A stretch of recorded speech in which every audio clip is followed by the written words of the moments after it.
YouTubers, volunteers, মসজিদের সম্মানিত খতিব সাহেববৃন্দ, ইমাম সাহেববৃন্দ, মুয়াজ্জিন সাহেববৃন্দ, কাওমি মাদ্রাসার মুহতামিম হুজুর, আলিয়া মাদ্রাসার প্রিন্সিপাল হুজুর থেকে শুরু করে সকল ওলামায়ে কেরাম, সবাইকে আমি অন্তরের অন্তঃস্থল থেকে শুভেচ্ছা এবং মোবারকবাদ জানাতে চাই। যারাই আজকের প্রোগ্রামে উপস্থিত হয়েছেন সবাইকে জানাচ্ছি আন্তরিক শুভেচ্ছা এবং অভিনন্দন। আজকের এই ঐতিহাসিক বারোয়াখালীর তাফসীর প্রোগ্রামের সভাপতিত্ব করছেন জনাব মোহাম্মদ শাহজাহান শিকদার সাহেব। আজকের এই প্রোগ্রামের প্রধান অতিথির আসন অলঙ্কৃত করেছেন খন্দকার আবু আশফাক সাহেব, সভাপতি, ঢাকা জেলা বিএনপি। সকাল থেকে আলোচনা করেছেন সম্মানিত বিশেষ বক্তাবৃন্দ, আলোচকবৃন্দ এবং বিশেষ অতিথিবৃন্দ সহ যারা আজকের এই প্রোগ্রামে যে কোনোভাবে আপনারা সম্পৃক্ত ছিলেন। আমি সবাইকে অন্তরের অন্তঃস্থল থেকে শুভেচ্ছা জানিয়ে শুরু করতে চাই। প্রিয় বারোয়াখালীবাসী, এবার বলেন আপনারা কেমন আছেন সবাই? দুপুরের লাঞ্চ হয়েছে? হায় হায়, আর লাঞ্চ হয় নাই কার কার দেখি? আল্লাহ এই ভালোবাসাগুলোকে তুমি কবুল করো। আমার ভাইদেরকে তুমি ইসলামের জন্য কবুল করো। এই যে তরুণ শ্রোতারা, জেনজি অফ নবাবগঞ্জ, একটা সময় ছিল 50 ঊর্ধ্ব 60 ঊর্ধ্ব মুরব্বী বাবাজিরা মাহফিলে আসতেন, ওনারা এখনো আসেন, কিন্তু এখন 90% শ্রোতা হচ্ছে Gen Z, the young generation, the future heroes and icon of Bangladesh. তোমাদের হাতেই বাংলাদেশ নিরাপদ। আমরা দেখেছি যত জুলুম, যত ফ্যাসিবাদ, যত অন্যায়, যত অত্যাচার, সব কিছুকে তোমরা দুমড়ে মুচড়ে সত্যের পয়গামকে 56,000 বাংলাদেশের প্রতিটি ইঞ্চি মাটিতে ছড়িয়ে দিয়েছো তোমরা। তোমাদের হাতে নিরাপদ এদেশের লাল সবুজের পতাকা। এজন্য তোমাদের কাঁধে অনেক দায়িত্ব। আবেগ আর বিবেকের সমন্বয়ে আমাদেরকে সামনে আগাতে হবে, বাংলাদেশকে রিবিল্ড করতে হবে। লেটস রিবিল্ড আওয়ার নেশন, ঠিক কিনা বলেন? এজন্য পরিশ্রমী হইতে হবে, কেরিয়ার গঠন করতে হবে, দেশের জন্য কাজ করতে হবে। পরিশ্রমে লজ্জা নেই, লজ্জা অলসতায়, ঠিক কিনা? পরিশ্রম করলে যে গা থেকে ঘাম ঝরে, এখানে যে লোনা পানি ঝরে, এই লোনা পানিতে জন্মায় সফলতার বীজ। আমার বারোয়াখালীর যুবক শ্রেণী, যুবক ভাইয়েরা, পরিশ্রমী হইতে হবে। ফ্যামিলির জন্য, নিজের জন্য, দেশের জন্য আমাদের কাজ করতে হবে। রাজি আছি তো সবাই? আল্লাহ সবাইকে কবুল করুক, আমরা পড়ি আমিন।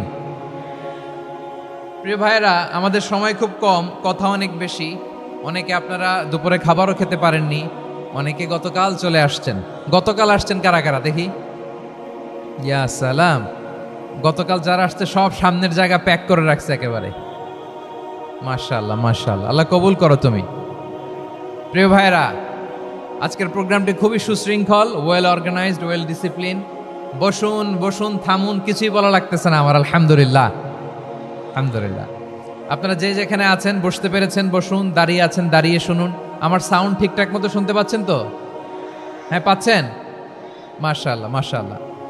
সাউন্ডটা খুব একটা ক্লিন মনে হচ্ছে না, ক্লিন না, কেমন যেন দুইবার আওয়াজ শুনতেছি আমি। সাউন্ডটাকে একটু স্ট্রং এবং ক্লিন করে দেওয়ার চেষ্টা করবেন মাইক অপারেটর ভাই যিনি আছেন। তাহলে আমরা কিছু কথা কোরআন থেকে পেশ করবার চেষ্টা করবো ইনশাআল্লাহ। প্রিয় ভাইয়েরা, এখন আপনারা যেমনি চুপচাপ, শেষ পর্যন্ত চুপচাপ থাকবেন তো? হ্যাঁ, আমি ওঠার আগে কে কে উঠবেন হাত তোলেন দেখি।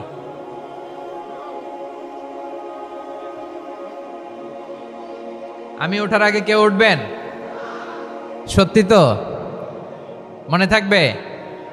একসাথে আমরা বিদায় নিব, আওয়াজ করে পড়ুন ইনশাআল্লাহ। সম্মানিত সুধী, মাইক অপারেটর ভাইকে আমার কথা শুনতে পাইছেন?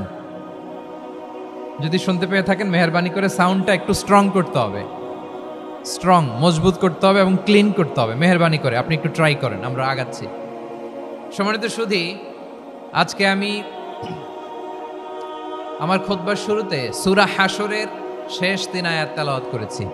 মুখস্থ আছে না সবার? বাংলাদেশে ফজরের নামাজে প্রত্যেক মসজিদে যখন তাসবিহ পড়ে ইমাম সাহেব এটা তালিম দেয় না, তালকিন দেয় না? প্রিয় বারোয়াখালীবাসী, মুখস্থ আছে না সবার? জি ইনশাআল্লাহ। আজকে সূরাতুল হাশরের এই শেষ 3 আয়াতের তাফসীর আপনাদের সামনে উপস্থাপন করার চেষ্টা করব ইনশাআল্লাহ। কোরআনের অনেক জায়গায় আল্লাহ তাআলা নিজের পরিচয় দিয়েছেন। নিজের পরিচয় তিনি বিভিন্ন আয়াতে বিভিন্ন সূরায় পেশ করেছেন। 3টি জায়গায় খুব এক্সক্লুসিভলি আল্লাহ তাআলা নিজের পরিচয় দিয়েছেন। এক হচ্ছে সূরা বাকারার 255 নম্বর আয়াতে, মানে আয়াতুল কুরসি। এর মধ্যে 9টা বাক্য আছে, 9টা বাক্য মিলে একটা আয়াত। এই আয়াতে আল্লাহ তাআলা খুব চমৎকার ভঙ্গিমায়, চমৎকার ভাষা শৈলী ব্যবহার করে, খুব উচ্চাঙ্গের আরবি সাহিত্য দিয়ে একটি আয়াত নাজিল করেছেন। এই আয়াতটার নাম হচ্ছে আয়াতুল কুরসি। বিশ্বনবী বলেন, মান ক্বারাআ আয়াতাল কুরসি দুবুরা কুল্লি সালাতিন মাকতুবাতিন লাম ইয়ামনাহু মিন দুখুলিল জান্নাতি ইল্লাল মাউত। প্রত্যেক ফরজ নামাজের পরে যে আয়াতুল কুরসি পড়বে তার জান্নাতে যাওয়ার ক্ষেত্রে আর কোনো বাধা থাকে না, একটা জিনিস ছাড়া, সেটা হচ্ছে মৃত্যু, মরণ। লোকটা মরে না তাই জান্নাতে যায় না, মরলেই জান্নাতি।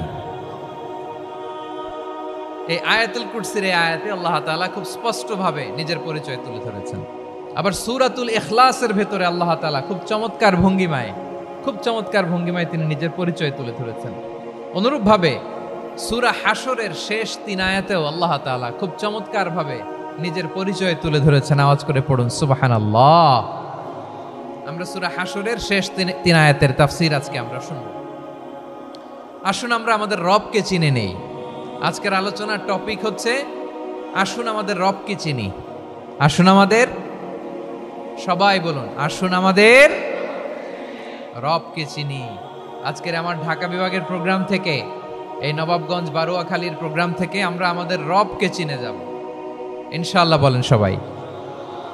সূরা হাশরের শেষ 3 আয়াতের একটা বিশেষ ফজিলত আছে, এটা আপনারা পড়বেন। কি ফজিলত? বিষ্ণু ইসা ইসলাম বলেন, মান ক্বালা হিনা ইউসবিহু সালাসা মাররাতিন আউযু বিল্লাহিস সামিউল আলিমি মিনাশ শাইতানির রাজীম সুম্মা ক্বারাআ সালাসা আয়াতিন মিন আখিরি সূরাতিল হাশরি ওয়াক্কালাল্লাহু বিহি ৭০,০০০ মালাকিন ইউসাল্লুনা আলাইহি ওয়া ইন মাতা ফি যালিকাল ইয়াউমি মাতা শাহীদান। বিশ্বনবী মুহাম্মদুর রাসূলুল্লাহ সাল্লাল্লাহু আলাইহি ওয়াসাল্লাম ইরশাদ করেন, যে ব্যক্তি সকাল বেলা 3 বার তেলাওয়াত করবে আউযু বিল্লাহিস সামিউল আলিমি মিনাশ শাইতানির রাজীম, এরপরে সূরা হাশরের শেষ 3টি আয়াত তেলাওয়াত করবে, রব্বুল আলামিন ওই ব্যক্তির জন্য ৭০,০০০ ফেরেশতা নিয়োগ দিবেন যারা সারা দিন ওই লোকের জন্য মাগফিরাতের দোয়া করবে। শুধু এখানেই শেষ নয়, বিশ্বনবী ফরমান, ওয়া ইন মাতা ফি যালিকাল ইয়াউমি মাতা শাহীদান, ওই দিন যদি ওই ব্যক্তিটা ইন্তেকাল করে সে শহীদ হয়ে কিয়ামতের দিন আল্লাহর সামনে দাঁড়াবে। সকালবেলা যদি পড়েন 3 বার আউযু বিল্লাহিস সামিউল আলিম মিনাশ শাইতানির রাজীম 3 বার পড়ে সূরা হাশরের শেষ 3 আয়াত যদি তেলাওয়াত করেন, তাহলে আপনার জন্য আল্লাহ তাআলা ৭০,০০০ ফেরেশতা নিয়োগ করবে। সারা দিন তারা আপনার জন্য মাগফিরাতের দোয়া করবে। আর ওই দিন ইন্তেকাল করলে আল্লাহ তাআলা শহীদ হিসেবে আপনাকে কিয়ামতের দিন দাঁড় করাবে। সুবহানাল্লাহ। এত আস্তে। আবার সন্ধ্যাবেলায় যদি পড়েন, সারা রাতের জন্য ৭০,০০০ ফেরেশতা মাগফিরাতের দোয়া করবে। ওই রাতে মারা গেলে শাহাদাতের মৃত্যু নসিব হয়ে যাবে। এজন্য এই দোয়াটা পড়ার দরকার আছে না নাই? আযকারুস সাবাহি ওয়াল মাসা, সকাল সন্ধ্যার যে জিকির, এই জিকিরের অন্তর্ভুক্ত করে নেবেন এই ওয়াজিফাটা। যে হাদিসটা বর্ণনা করলাম সুনানে তিরমিজির হাদিস, যদিও হাদিসটা সনদের দিক থেকে দাঈফ, কিন্তু মুহাদ্দিসিনে ইকরাম বলেছেন যেহেতু এটা ফাজাইলুল আমালের হাদিস, এটা পড়ার ক্ষেত্রে কোনো নিষেধাজ্ঞা নাই, এটা পড়া যাবে। সকাল সন্ধ্যা যদি সুযোগ হয় এই ওয়াজিফাটা যেন আমরা পড়ি। এই 3টি আয়াতের ভেতরে আল্লাহ তাআলা তার 14টি গুণবাচক নাম উল্লেখ করে দিয়েছেন। কয়টি? আওয়াজ করে বলেন তো, যারা শুনতে পেয়েছেন বলেন। এই 3টি আয়াতের মধ্যে আল্লাহর কয়টি সুন্দর সুন্দর গুণবাচক নাম আছে বলেন তো? কয়টি? সবাই বলেন কয়টি? 14টি গুণবাচক নাম, চমৎকার চমৎকার নাম। যে নামগুলো যদি আমরা আজকে পড়ি, শুনি, জানি, আল্লাহ তাআলা সম্পর্কে ব্যাপক ধারণা, ইন ডেপথ, আমার রব সম্পর্কে ইন ডেপথ নলেজ নিয়ে আজকে আমরা ফিরতে পারবো ইনশাআল্লাহ। বলেন সবাই। আসুন আমরা আল্লাহ তাআলার এই চমৎকার চমৎকার 14টি নামের ব্যাখ্যা বিশ্লেষণ আজকের এই তাফসীর ময়দান থেকে জানি। প্রিয় ভাইয়েরা, আল্লাহর অনেক সুন্দর সুন্দর নাম আছে। আমাদের উচিত এই নামগুলো দিয়ে আল্লাহকে ডাকা। ভাই, তোমরা যদি ড্রোন একেবারে আমার মাথার সামনে নিয়ে আসো তাইলে হবে? একটা নিরাপদ দূরত্বে রাখতে হবে, এই ড্রোনের সাউন্ড যেন আমি না পাই। সেফ জোনে থাকতে হবে, দূরে থাকো। সম্মানিত ভাইয়েরা, আল্লাহ তাআলার চমৎকার চমৎকার অনেক নাম আছে যেগুলো আল্লাহ তাআলা কোরআনে উল্লেখ করেছেন। আল্লাহর আসল নাম হচ্ছে আল্লাহ। আসল নাম কি? সবাই বলুন, আসল নাম কি? কি মাঝখানে কি সমস্যা? এই ভাই যদি না দাঁড়ায়, ওই যে মহিলা প্যান্ডেলের বোনরা তো দেখবে না। ভাই আপনি একটু বসেন, মাঝে মাঝে একটু দাঁড়াবেন। ঠিক আছে, ঠিক আছে, হ্যাঁ হয়েছে। আল্লাহ তাআলার আসল নাম হচ্ছে আল্লাহ। আওয়াজ করে আল্লাহর একটা ডাক দেন, বলেন আল্লাহ।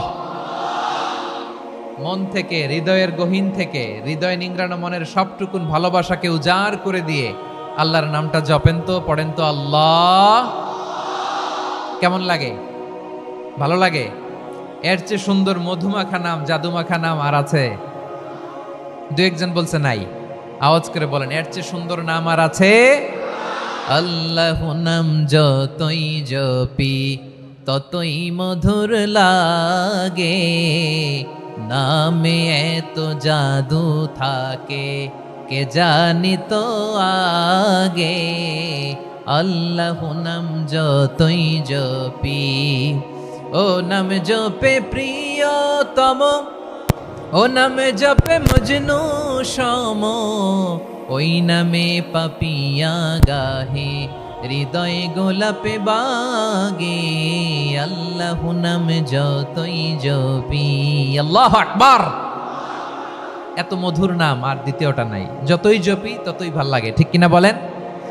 এজন্য রব্বুল আলামিন বলেন, ওয়ালিল্লাহিল আসমাউল হুসনা ফাদউহু বিহা ওয়া যারুল্লাযীনা ইউলহিদুনা ফি আসমাই সায়ুজজাউনা মা কানু ইয়ামালুন।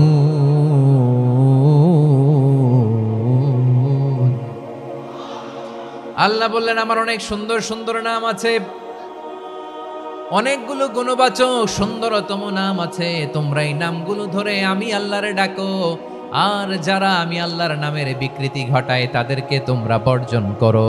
আর তারা দুনিয়াতে যা করেছে আখিরাতের ফল তারা ঠিকই পাবে। সুবহানাল্লাহ বলেন।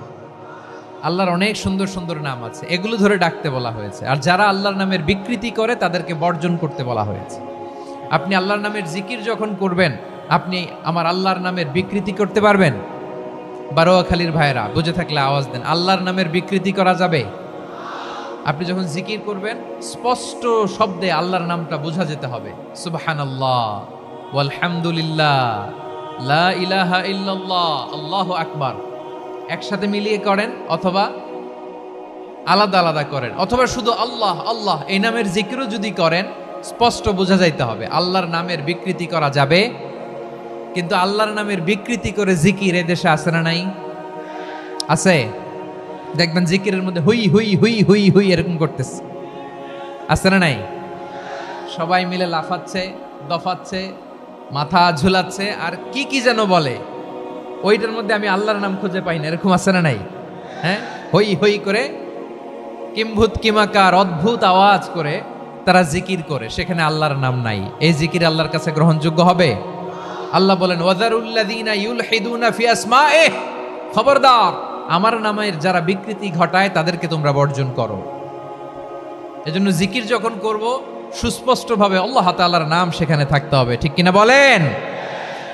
আবার আল্লাহ বলেন, যেমন মনে চায় তেমন জিকির তোমরা করো না।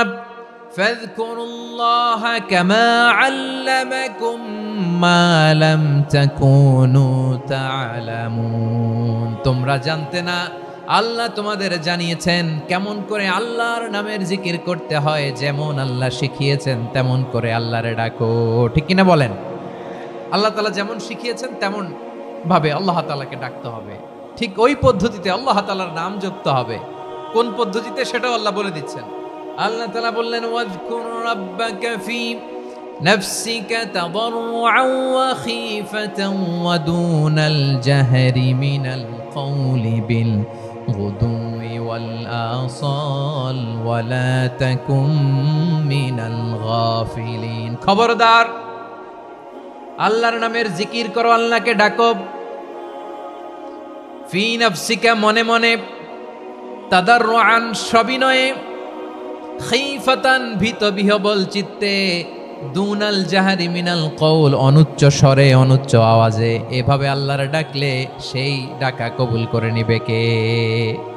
তাহলে আল্লাহকে জপতে হবে মনে মনে, সবিনয়ে, ভীত বিহবল চিত্তে, অনুচ্চ স্বরে, এভাবে জিকির করতে হবে। বিশ্বনবী ইসলাম এবং বিশ্বনবীর সাহাবারা ঠিক এই পদ্ধতিতে আল্লাহ তাআলাকে ডাকতেন। তাহলে এই যে আল্লাহ তাআলার সুন্দর সুন্দর নামগুলো আছে, এগুলো ধরে আমরা আল্লাহ তাআলার জিকির করব, তার প্রশংসা করব, তার পবিত্রতা বর্ণনা করব, তাহলে খুশি হবেন কে?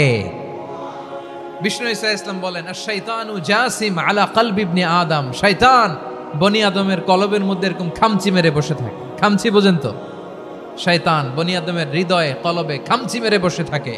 ফাইদা যাকারাল্লাহ খানাসা, যখন মানুষ আল্লাহর জিকির করে শয়তান দৌড়ে পালায়।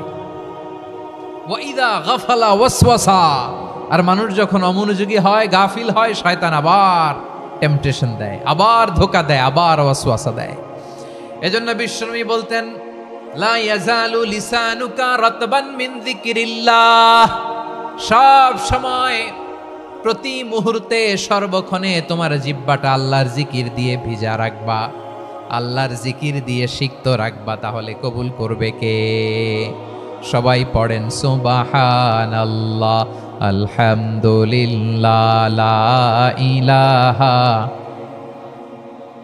সুবহানাল্লাহ, আলহামদুলিল্লাহ, লা ইলাহা ইল্লাল্লাহ, লা ইলাহা ইল্লাল্লাহু মুহাম্মাদুর রাসূলুল্লাহ সাল্লাল্লাহু আলাইহি ওয়াসাল্লাম। প্রিয় ভাইরা, আল্লাহ তাআলার অনেকগুলো নাম আছে। আল্লাহ তাআলার এই নামগুলো ধরে তার নাম আমাদের ডাকতে হবে, জপতে হবে। বিষ্ণু ইসলাম বলেন, ইন্না লিল্লাহি তিসআতান ওয়া তিসঈনা ইসমান মিআতান ইল্লা ওয়াহিদা, আল্লাহর রয়েছে 99টা নাম, এক কম 100। এক কম, আমরা বাংলায় বলি না যে এক কম 100, মানে আসলে কয়টা? 99টা। বিশ্বনবী বলেন, আল্লাহর 99টা নাম আছে, মিআতান ইল্লা ওয়াহিদা, এক কম 100। মান আহসাহা দাখালাল জান্নাহ, যে ব্যক্তি 99 নাম মুখস্থ করে তার সিনার ভেতরে রাখবে, আল্লাহ তাআলা তাকে জান্নাত দিয়ে ধন্য করে দেবে। এবার বলেন, আল্লাহর নামগুলো জানার দরকার আছে না নাই? এই নামগুলো আমরা জপব, মুখস্থ করব। এই নামগুলো আগে আয়ত্ত করতে হবে। এই নামের যে অর্থ সেটা অনুধাবন করতে হবে। এই নামের যে দাবি সেটা মানতে হবে। সিবগাতাল্লাহ ওয়া মান আহসানু মিনাল্লাহি সিবগা ওয়া নাহনু লাহু আবিদুন, আল্লাহর রঙে রঙিন হইতে হবে। আমার আল্লাহ দয়ালু, আমরাও দয়ালু হতে হবে। আমার আল্লাহ সহনশীল, আমরাও সহনশীলতার চর্চা করতে হবে। আমার আল্লাহ মেহেরবান, আমরাও মেহেরবান হতে হবে। বিষ্ণু ইসলাম আল্লাহর এই চমৎকার সুন্দরতম নামগুলো ধরে ধরে আল্লাহর কাছে চাইতেন।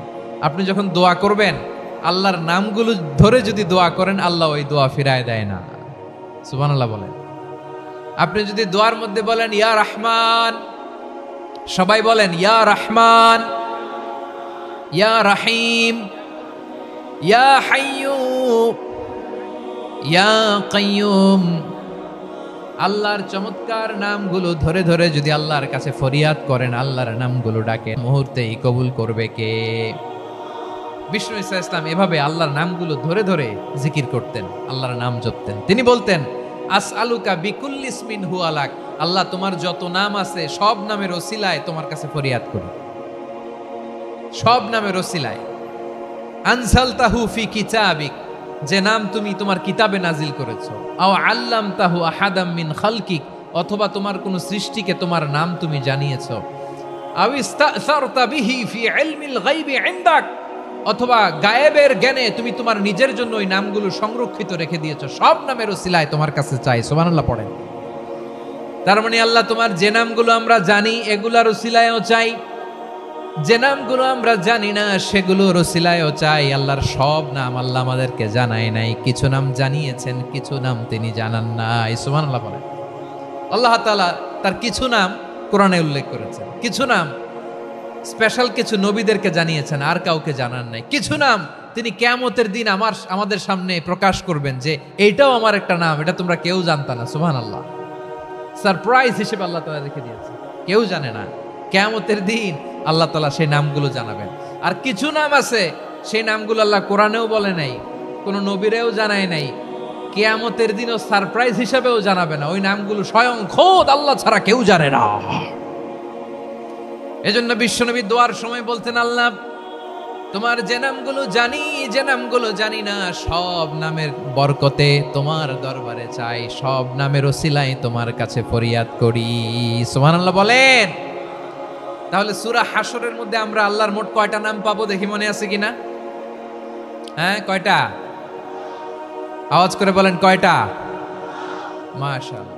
এই 14টা শোনার আগ্রহ আছে? এই দু একজন যে ওঠা বসা করতেছেন, এই ডাস্টে তো ডাস্ট অ্যালার্জি হয়ে যাবে, ধুলাবালিতে। আসার সময় তো অনেক ধুলা খাওয়াইছেন আমার এই জায়গায়। একটু শান্ত হয়ে বসেন, আমরা শান্ত হয়ে বসি, অল্প কিছু সময় কিছু কথা আলোকপাত করব, তারপর আমরা বিদায় নিব। উঠবো না, কেউ দাঁড়াবো না, উঠবো না। সেই গতকাল থেকে, গত রাত থেকে আমি দেখেছি তো আপনাদের কাণ্ড কারখানা, ভিডিওতে দেখেছি, কাঁথা বালিশ নিয়ে গত রাতে চলে আসছে। অনেক কষ্ট করে অনেক সময় অপেক্ষা করেছেন, আর অল্প কিছু কয়েক মিনিট আপনারা বসেন, আমরা একসাথে বিদায় নেব ইনশাআল্লাহ। তাহলে প্রিয় বারুয়াখালীবাসী, বলেন তো সূরা হাশরের শেষ 3 আয়াতে আল্লাহর কয়টা নামের দেখা মিলবে? সবাই একসাথে আওয়াজ করে, কয়টা? আসুন আমরা শুরু করে দিই। আল্লাহ তাআলা বলছেন, হুয়াল্লাহুল্লাযী লা ইলাহা ইল্লা হুয়া আলিমুল গায়বি ওয়াশ শাহাদাতি হুয়ার রহমানুর রহিম। আল্লাহ বলেন, হুয়াল্লাহ, তিনি হলেন আল্লাহ, আল্লাযী লা ইলাহা ইল্লা হু, তিনি ছাড়া কোনো ইলাহ নাই। আছে নাকি? বারুয়াখালীবাসী আওয়াজ করে বলেন তো দেখি, আমাদের ইলাহ কয়জন? আরো জোরে বলেন। একজন হইলে ভালো না বেশি হইলে ভালো? ওয়া ইলাহুকুম ইলাহু ওয়াহিদুন লা ইলাহা ইল্লা হুয়ার রহমানুর রহিম। আল্লাহ বলেন, তোমাদের ইলাহ হলো একজন, তিনি ছাড়া কোনো ইলাহ নেই, তিনি দয়াময়, তিনি মেহেরবান। ইলাহ যদি একজন না হয়ে দুইজন হতো, ঝামেলা আছে না নাই? লাউ কানা ফীহিমা আলিহাতুন ইল্লাল্লাহু লাফাসাদাতা, আকাশ এবং জমিনের মধ্যে ইলাহ একজন না হয়ে যদি মাত্র দুইজন হতো, আকাশ জমিন ভেঙে খান খান হয়ে যেত। ঠিক কিনা বলেন? দুইজন ইলাহ হইলে খান খান হয়ে যেত। আমাদের রব একজন হইলে ভালো না বেশি হইলে ভালো? কথা বুঝতেছেন? আরে একজনের তো মন জোগায় চলতে পারি না, ঠিক কিনা?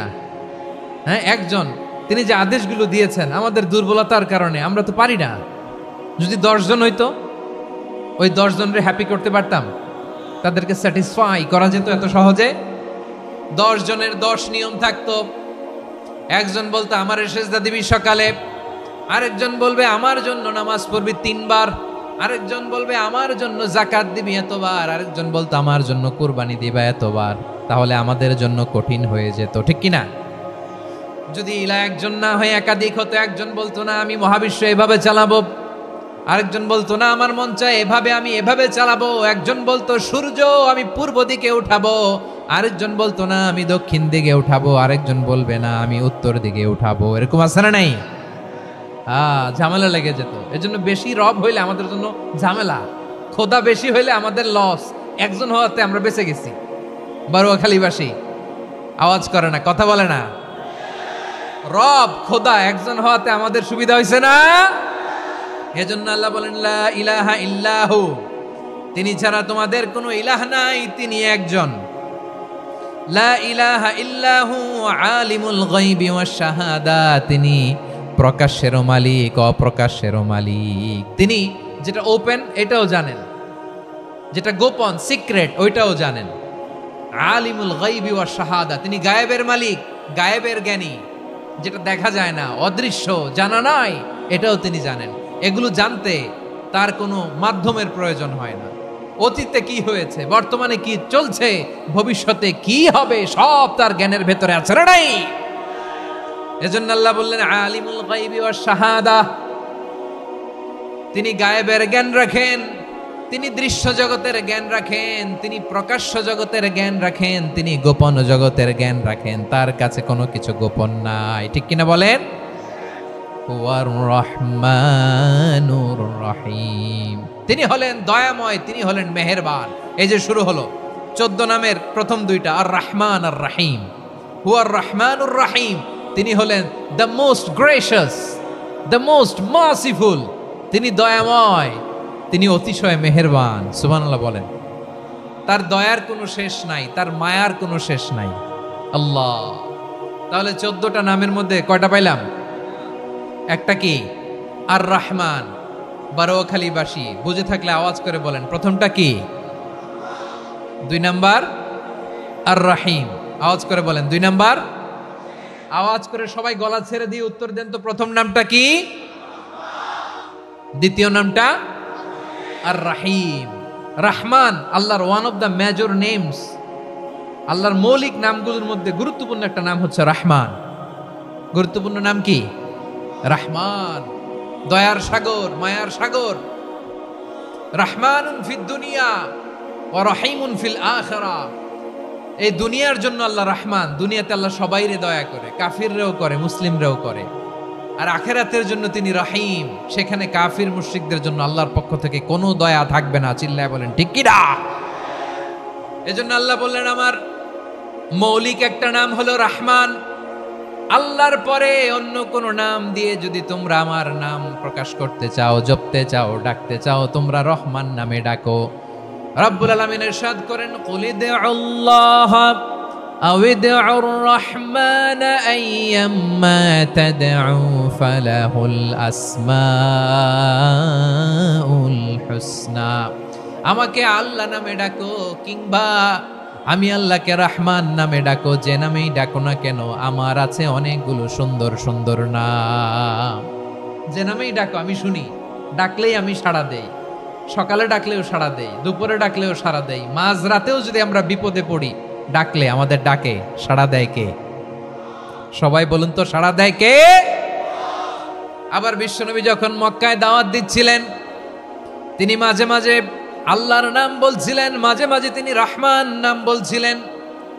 যখন তিনি বললেন ওয়াইদা কিলা লাহুমুসজুদু লিররহমানি ক্বালু ওয়ামার রহমান। বিশ্বনবী মক্কায় যখন মক্কার কাফিরদেরকে, কুরাইশদেরকে বলল, তোমরা রহমানকে সেজদা দাও, রহমানের ইবাদত করো, রহমানের জন্য সেজদায় লুটিয়ে পড়ো। মক্কাবাসী বলে, রহমান আবার কে? রহমান রে তো চিনি না।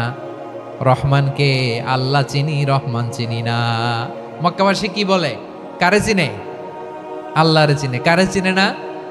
রহমান কে তো চিনি না। রহমান আবার কোত্থেকে আসলো? কে Rahman? Who is this Rahman? যখন তারা বলে রহমান রে চিনি না, আল্লাহর গায়রতে আঘাত লেগেছে। আল্লাহ বলে রহমান রে চিনো না, না? তাদেরকে চিনানোর জন্য আল্লাহ ৭৮ আয়াত বিশিষ্ট আর রহমান নামে কোরআনে একটা সূরা নাজিল করেছেন। যখন মক্কার কুরাইশরা বলে আল্লাহ চিনি, রহমান চিনি না, আল্লাহ বলে রহমান রে চিনো না, তাহলে চিনে নাও রহমান নামে। তিনি ৭৮ আয়াত বিশিষ্ট কালামুল্লাহ মাজিদে একটা গোটা সূরা নাজিল করে দিয়েছেন। তিনি নাজিল করলেন, আর রহমানু আল্লামাল কুরআনা খালাকাল ইনসানা আল্লামাহুল বায়ান।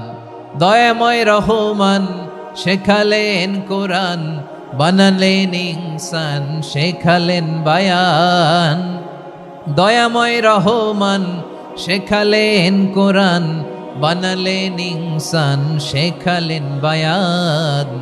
দয়াময় রহমান শেখালেন কোরআন, বানালেন ইনসান শেখালেন বায়ান। পড়েন আল্লাহু আকবার। আল্লাহ বলে, রহমান কারে বলে চেনো না, শুনে নাও। ৭৮ আয়াত বিশিষ্ট গোটা একটা সূরাই নাজিল করে দিলাম, সূরাতু আর রহমান। আর রহমান তিনি দয়ালু, আল্লামাল কোরআন, তিনি মানুষকে কোরআন শিখিয়েছেন। খালাকাল ইনসান, মানুষ বানিয়েছেন। আল্লামাহুল বায়ান, মানুষকে কথা বলা বর্ণনা করা শিখিয়েছেন। পড়েন সুবহানাল্লাহ। গোটা একটা সূরাই নাজিল করেছেন, সূরাতু আর রহমান। আমার বারোয়াখালীর ভাইয়েরা, তার নাম হচ্ছে আর রহমান আর রাহিম, মানে দয়াময়, মেহেরবান। তার দয়া যে কত বেশি আপনি কল্পনাও করতে পারবেন না, আপনি কল্পনাতেও আনতে পারবেন না তার দয়া কত বেশি।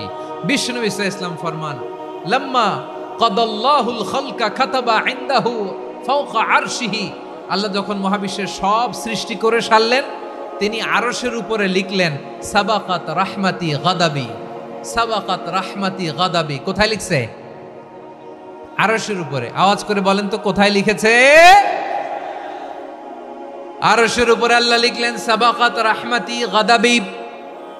এর মানে হলো আমার দয়ার কাছে, আমার ভালোবাসার কাছে আমার ক্রোধ পরাজয় বরণ করেছে।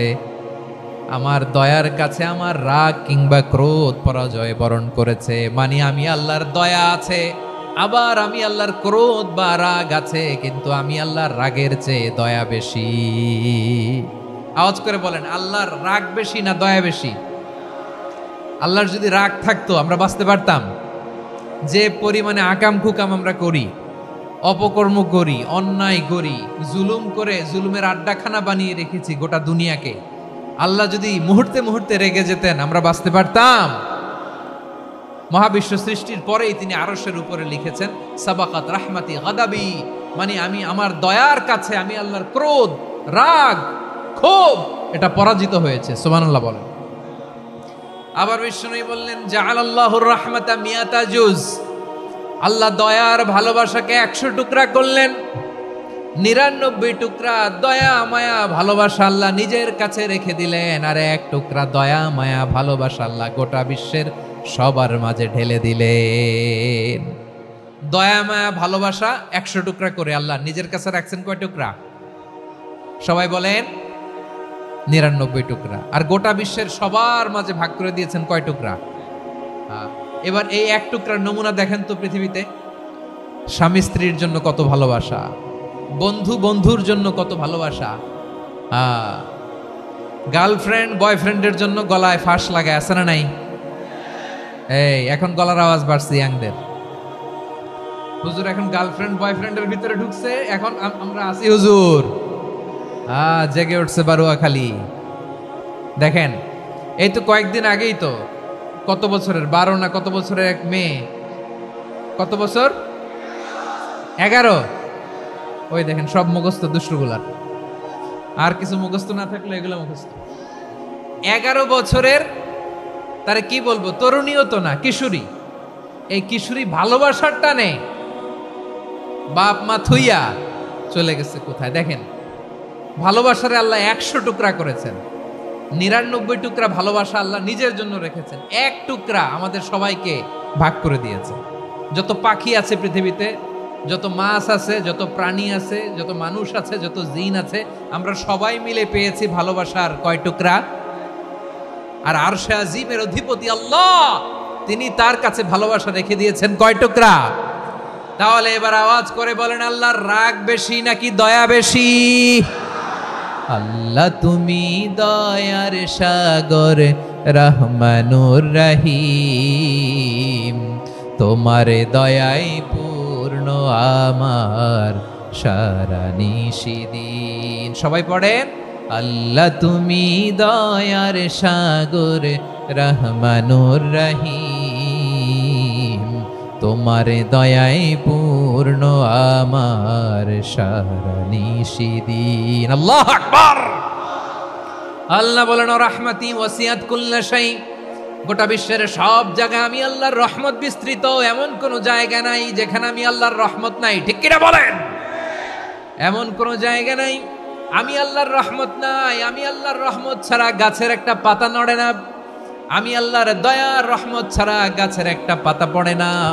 আমি আল্লাহর দয়া আর রহমত ছাড়া আকাশ থেকে এক ফোঁটা বৃষ্টি ঝরে না। তিনি হলেন রহমান, তিনি হলেন রাহিম। ঠিক কিনা বলে? আল্লাহরে চিনতেছেন? আলোচনার বিষয় কি? আসুন আমাদের রবকে চিনি। তিনি হলেন আর রহমান, তিনি হলেন আর রাহিম। তার দয়ার কোনো শেষ নাই, তার মায়ার কোনো শেষ নাই। বনি ইসরাইলের এক লোক 500 বছর আল্লাহর ইবাদত করেছে। কয় বছর? কোথায় জানেন? সাগরের মাঝখানে এক পাহাড়, ওই পাহাড়ের উপরে বসে 500 বছর টানা আল্লাহর ইবাদত। দিনে আর রাতে একবার করে নিচে নামতেন। সেখানে আল্লাহ তাআলা পাথরের ভেতর থেকে তার জন্য মিঠা পানির ব্যবস্থা করে দিয়েছেন, আর একটা ডালিম গাছের ব্যবস্থা করে দিয়েছেন। সকালে নামলে একটা টসটসে ডালিম, রাতে নামলে টসটসে ডালিম। এগুলো খেয়ে খেয়ে 500 বছর সে আল্লাহর ইবাদত করেছে। আর সে আল্লাহর কাছে বলেছে, আল্লাহ আমি যখন মারা যাব সেজদারত অবস্থায় যেন মারা যাই। ঠিকই আল্লাহ সেজদারত অবস্থায় সাইয়েদনা আজরাইলকে পাঠিয়ে দিলেন। সেজদারত অবস্থায় লোকটা মারা গেল। 500 বছর ইবাদতের পরে আল্লাহর দরবারে কিয়ামতের কঠিন ময়দানে যখন লোকটা হাজির হয়ে যাবে, আল্লাহ বলবেন, আদখিলু আবদি আল জান্নাতা বিরহমাতি। আমার বান্দাকে আমার দয়া, আমার ভালোবাসা দিয়ে জান্নাতে ঢুকায়া দাও। 500 বছর ইবাদত করছে তো আমার দয়ায় আমার বান্দারে জান্নাত দাও। এই বান্দা বলে, বালবি আমালি, আল্লাহ তোমার দয়া লাগবে কেন? আমি আমার আমল দিয়ে জান্নাতে যেতে চাই। কি দিয়ে? কথা বুঝে নাই বোধহয়। আল্লাহর এই বান্দা কি দিয়ে জান্নাতে ঢুকতে চায়? আমল দিয়ে। আল্লাহ বলছে, আমার দয়ায় আমার বান্দারা জান্নাতে নিয়ে যাও ফেরেশতারা। এ বলে, আল্লাহ তোমার দয়া লাগবে কেন? সেজদা তো কম দেই নাই, জিকির করতে করতে 500 বছর শেষ করে দিলাম, আবার তোমার দয়া লাগবে? আমি তো আমার আমলেই জান্নাতে যেতে পারি। আল্লাহ বলবেন, তাই ঠিক আছে, আমি চাইলাম দয়া দিয়ে জান্নাত দিব, তুমি চাইলে আমল দিয়ে ঢুকবা। ঠিক আছে, তোমার আমল আর আমার যে দয়া, দুইটার একটু মাপ দেই। তোমার 500 বছরের ইবাদত এক পাল্লায় রাখো। আর আল্লাহ বললেন, আমি যে দয়া করে এই দুনিয়ার নাজ নেয়ামত বিউটি সৌন্দর্য দেখার জন্য তোমার দুটা চোখ দিয়েছিলাম, দুটা নয় একটা চোখ আরেক পাল্লায় রাখো। রাখা হবে, দেখা যাবে ওই 500 বছরের ইবাদত হালকা হয়েছে, আর মুহূর্তের মধ্যে আল্লাহর দেয়া একটা চোখের নেয়ামত ভারী হয়ে গিয়েছে। আল্লাহ বলবেন, তোমার কথা মতো মাপ দেয়া হলো, এবার ফলাফল দেখো। হিসাব বলে, তুমি এখন জাহান্নামে যাবা। Go to the hell fire, যাও এবার জাহান্নামে যাও। মাপ চোখে যখন আসছো আমার সাথে হিসাব ক্যালকুলেশন, যাও তুমি এবার জাহান্নামে যাবা। এবার লোকটা কাচুমাচু করে বলে, আল্লাহ আমি বুঝি নাই, আল্লাহ আমি বুঝতে পারি নাই, খেয়াল করি নাই, তুমি আমারে ক্ষমা করো, তুমি আমারে মাফ করো। ও আল্লাহ, এবার আমি টের পেয়েছি, এবার আমি বুঝতে পেরেছি, তোমার দয়া ছাড়া দুনিয়ায় কেউ জান্নাতে যেতে পারবে না, কেউ পারবে না। আল্লাহ বললেন, ওরে গোলাম, তুই তো কিছুই ছিলি না, অস্তিত্বহীনতা থেকে তোরে অস্তিত্বে আনলো কে? ওই ছোট্ট শুক্রাণু থেকে মায়ের পেটে 9 মাস তোরে খাবার দিয়েছে কে? আবার সুস্থতার সাথে দুনিয়ার বুকে তোরে ডেলিভারির ব্যবস্থা করে দিল কে? আবার তোর মায়ের বুকের ভেতরে 2টা খাবারের লাইনের ব্যবস্থা করে দিল কে? আবার তোকে শৈশব পেরিয়ে কৈশোর পেরিয়ে তারুণ্য, তারপরে যৌবন, এগুলো দান করলো কে? তার চেয়ে বড় কথা, পাহাড়ের মাঝখানে, সাগরের মাঝখানে 500 বছর ইবাদত করার শক্তি তোর গায়ে দিয়েছে কে? এই সাগরের মধ্যে লোনা পানি, লবণের পানি মুখে দেয়া যায় না, সেখান থেকে আমি পাহাড়ের ভেতর থেকে মিঠা পানির ব্যবস্থা করে দিলাম। ওই জায়গায় তোরে রিজিকের বন্দোবস্ত করলো কে?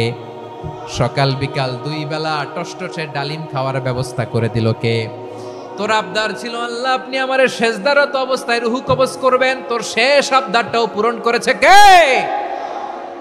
ও গোলাম, আমার রহমতের তুলনায়, আমার নেয়ামতের তুলনায় তোর 500 বছরের ইবাদতের কোনো ওজনই হবে না। গোটা বিশ্বের কেউ কোনোদিন আমার জান্নাতে ঢুকতে পারবে না আমি আল্লাহর দয়া ছাড়া। হুয়ার রহমানুর রহিম, তিনি দয়াময়, তিনি মেহেরবান। জিব্রাইল আলাইহিস সালাম বিশ্বনবীর এই লম্বা হাদিসটা যখন শোনালেন, আমি যা যা বলছি এটা বিশাল এক হাদিসের অনুবাদ। বললেন, ইয়া মুহাম্মদ, এই দুনিয়ার সবটাই চলে আল্লাহর রহমত দিয়ে। হাদিসের শেষ কথা, সব চলে আল্লাহর কি দিয়ে? তখন বিশ্বনবী সাহাবাদের বললেন, ও সাহাবারা শোনো, আল্লাহর জান্নাতে কেউ কোনোদিন প্রবেশ করতে পারবে না তার রহমত ছাড়া। সাহাবারা বললেন, ইয়া রাসূলুল্লাহ, আপনিও না? আপনিও কি আল্লাহর রহমত ছাড়া প্রবেশ করতে পারবেন না? বিশ্বনবী বললেন, না আমিও না। আমি বিশ্বনবীও আল্লাহর জান্নাতে আল্লাহর রহমত ছাড়া ঢুকতে পারবে না, তবে কিয়ামতের দিন আল্লাহর রহমত আমার চারদিকে বেষ্টনী দিয়ে থাকবে। আল্লাহ নিজের পরিচয় দিয়ে বললেন, আলিমুল গায়বি ওয়াশ শাহাদাতি হুয়ার রহমানুর রহিম। আমি হলাম রহমান, আমি রাহিম। আল্লাহরে চিনছেন? ওবারও খালির ভাইয়ের, আপনার রবকে চিনতে পারতেছেন? তিনি দয়ার সাগর, তিনি মায়ার সাগর। তার দয়ার সাগর যে কত বড় আপনার কল্পনাতেও নাই। এজন্য আপনার পাপ যত বড় হোক, অন্যায় যত বড় হোক, অপরাধ যত বড় হোক, আপনার জুলুম যত বড় হোক, আল্লাহর রহমান নামের দরিয়া তার চাইতেও বড়।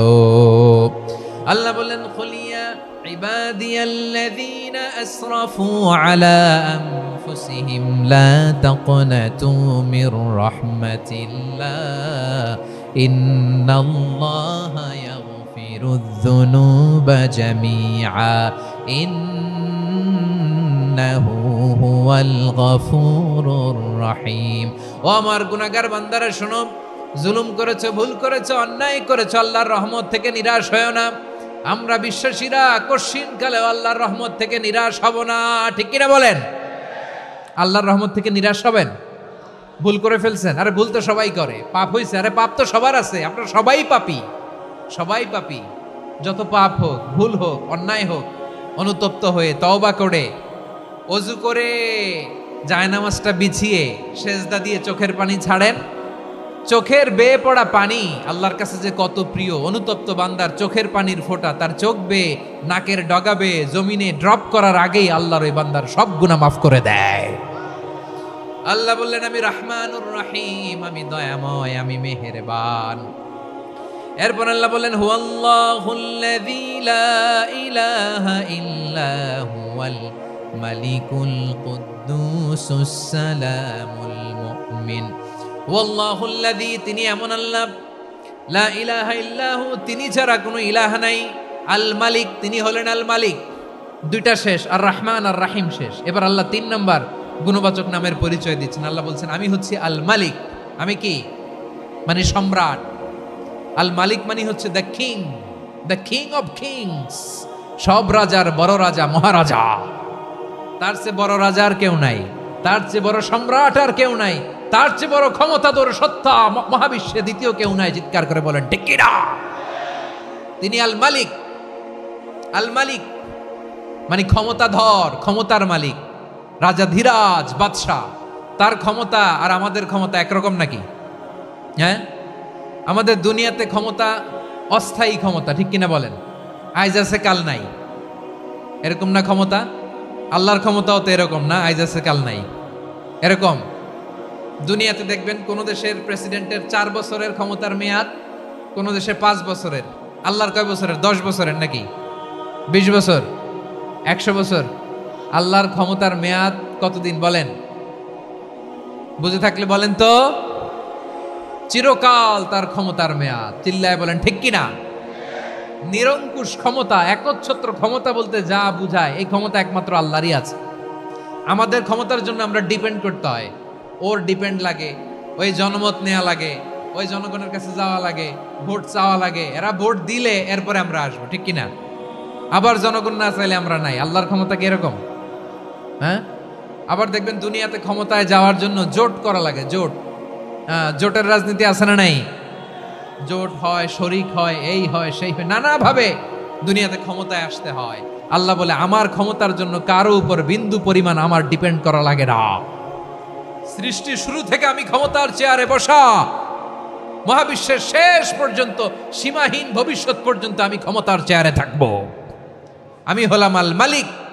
আমার ক্ষমতার কোনো কমতি নাই, কোনো ঘাটতি নাই। কেউ আমার ক্ষমতা থেকে নামাতে পারবে না। পারা যাবে? এই যে আমরা ফ্যাসিস্ট সরকারের যে আপনারা নামাই দিছেন গণ অভ্যুত্থান করে, মনে আছে? 5ই আগস্টের কথা ভুলে গেছেন এত তাড়াতাড়ি? মনে আছে? আছে। তা আমরা সবাই মিলে যদি একটা গণ অভ্যুত্থান করি, তাইলেই তো আল্লাহর ক্ষমতার চেয়ার থেকে নামায় ফেলানো যায়। হ্যাঁ, যাবে না? পারবো না আমরা? কি বলে, পারা যাবে না? আচ্ছা, আমরা না হয় পারলাম না, জিন জাতি যদি আমাদের সাথে জয়েন করে, ম্যানকাইন্ডের সাথে জিনকাইন্ড, ইফ দে জয়েন আস, সবাই মিলে একটা গণ অভ্যুত্থান, রেভলিউশন, ডেমনস্ট্রেশন, প্রোটেস্ট, সবাই মিলে যদি একটা অভ্যুত্থান করি তাইলেই তো আল্লাহর ক্ষমতা শেষ। আওয়াজ করে বলেন, তাইলেই কি আল্লাহর ক্ষমতা শেষ হবে? এই যে বারোয়াখালীর ভাইয়েরা, এদিকে কি হচ্ছে আমি তো দেখতে পাচ্ছি, এরকম হইলো কেন? তোমরা খালি বোতল ছুড়লা কেন দু একজনের উপরে? হ্যাঁ, আমার দিকে তাকাও। প্রিয় ভাইয়েরা, শান্ত হন, আমার দিকে তাকান। আর অল্প কয়েক মিনিট আমার দিকে তাকান।